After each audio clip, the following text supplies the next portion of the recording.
Fala galerinha, tudo bem com vocês? Vamos então prosseguir com nossas videoaulas. Então, vamos ver hoje o capítulo 5.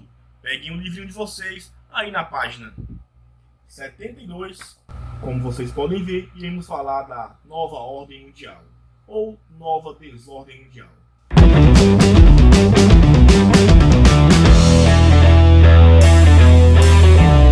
Então, o que seria essa nova ordem mundial? Como a gente viu na aula passada, então podemos pressupor que essa nova ordem mundial surgiu com o fim da bipolaridade do mundo entre Estados Unidos e União Soviética, ou seja, com o fim da Guerra Fria. E nessa nova configuração, a gente vai ter uma nova ordem mundial, dessa vez multipolar, pelo menos economicamente. Já vimos isso na aula passada, não é? Vejam esse mapa da página 77. Ele nos traz um gráfico.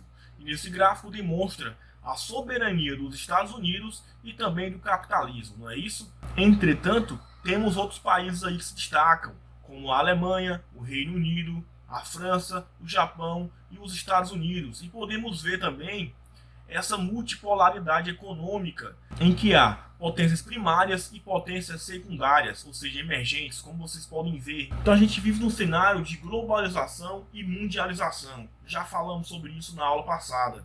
No mundo atual, a gente tem uma intensificação dessas trocas comerciais, principalmente, entre as nações. Então, a gente vai ter uma intensificação desse processo de globalização e mundialização, que muitas vezes se confundem como sinônimos. Entretanto, mundialização, gente, é o resultado da multiplicação e da intensificação das relações entre as pessoas de diferentes lugares do mundo. Enquanto que globalização é um processo muito mais antigo, que muitos a colocam como tendo início lá no século XV, com o processo de colonização da América, mas que foi acelerada no século XIX e que foi impulsionada mais ainda no século XX com o processo de terceira revolução industrial. E qual a consequência desse processo de mundialização, por exemplo? A integração entre várias sociedades.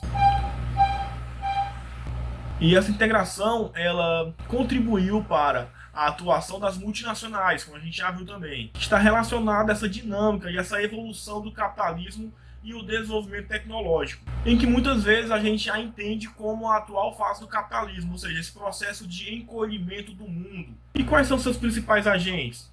A gente viu isso também na aula passada. A gente vai ter as multinacionais, vamos ter também as organizações internacionais, o neoliberalismo, os blocos econômicos.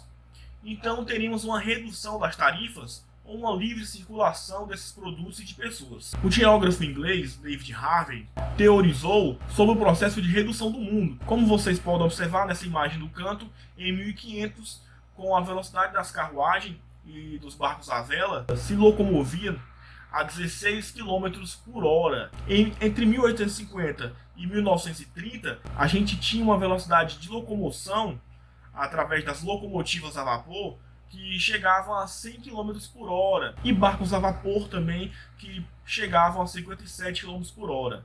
Entretanto, a gente vem acelerando esse processo de desenvolvimento tecnológico, em que nos anos 50, jatos de passageiros chegavam a atingir até 640 km por hora, enquanto que já nos anos 60, com esse processo avançado da terceira revolução industrial, esses jatos já atingiam 1.100 km por hora, ou seja, cada dia que se passa a gente tem uma evolução tecnológica, e essas evoluções tecnológicas possibilitam o processo de encurtamento ou de redução do mundo, porque tudo fica mais próximo e mais acessível. Mas essas tecnologias, elas são distribuídas, são acessíveis igualmente para todo mundo?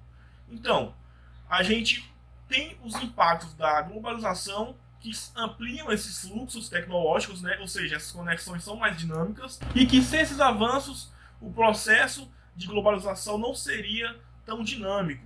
Ou seja, as redes de comunicação, por exemplo, os fios e cabos, as antenas, a fibra óptica, os satélites, por exemplo, eles processam as informações. E durante esse processo de terceira revolução industrial, as telecomunicações, né, através do intercâmbio entre indústrias, bancos e bolsas de valores, cresceram em escala global. Essas tecnologias e suas inovações possibilitam, então, uma superação das barreiras físicas que a gente tinha até então. E quanto mais estabelecidas são essas redes, maior também a inserção no processo de globalização. Mas, como eu falei anteriormente, esse processo ele é igual, esse processo ele ocorre e viabiliza um acesso igualitário a todos?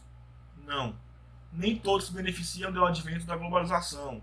Há uma diferença socioeconômica, uma exclusão digital para considerável parte do mundo. Então, cada vez se torna mais difícil as nações em desenvolvimento competir por mais mercados com as já desenvolvidas. Então, esse abismo socioeconômico cresce cada vez mais, devido também à globalização. Os países desenvolvidos eles têm poder político e influência nas decisões mundiais. Então eles importam bens industriais e tecnologias de valores elevados, enquanto que os países em desenvolvimento ou os países subdesenvolvidos exportam apenas produtos primários ou industrializados de baixo valor, o que ocasiona uma grande desigualdade entre eles. Vocês podem observar nesse mapa gráfico de 2015 o acesso à internet no mundo. Observem que tem regiões em que o acesso à internet é muito baixo em comparação com outras regiões. E quais são as potências dessa nova ordem mundial? Como eu falei, é uma ordem multipolar, então é baseada em vários polos principais, além dos chamados polos secundários. A gente tem então como principais potências hoje os Estados Unidos, a União Europeia e o Japão, e temos aí como principal potência emergente, mas que na verdade já está colocada como potência mesmo, a China.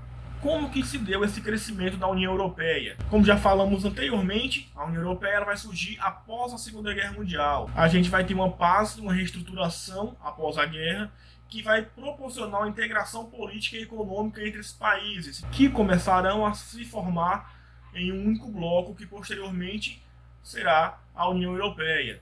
Então, como elas conseguiram superar e se recuperar do pós-guerra? Foram vários estágios. Podemos citar aqui, por exemplo, em 1944, ainda no final da guerra, quando ocorreu o primeiro acordo de cooperação econômica, chamado de Acordo de Benelux, entre Bélgica, Holanda e Luxemburgo, que previa uma redução dos impostos alfandegários e taxas comuns para exportações e importações entre esses países. Posteriormente, em 1951, teremos o Tratado de Paris, que forma a CECA, Comunidade Europeia do Carvão e do Aço, formada por Alemanha, França e Itália, juntamente com esses países que formavam a Benelux, que possibilitavam a integração da indústria de base desses países. Posteriormente, vamos ter o Tratado de Roma, em 1967, que vai formar o CEE, a Comunidade Econômica Europeia, e também o MCE, o Mercado Comum Europeu, formado pelos membros da CECA, ou seja, pelos mesmos membros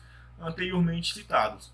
E esse mercado comum servia para mercadorias, serviços, capitais e pessoas. E o fator da bipolaridade do mundo, ou seja, da Guerra Fria entre Estados Unidos e União Soviética, fez com que diversos países aderissem porque estavam fugindo dessa influência de norte-americanos e de soviéticos. E em 92 a gente vai ter o chamado Tratado de Maastricht, que estreitaram esses vínculos entre esses países membros e vai virar a chamada União Europeia, transformando-se em um bloco econômico monetário, com a única moeda que seria o euro.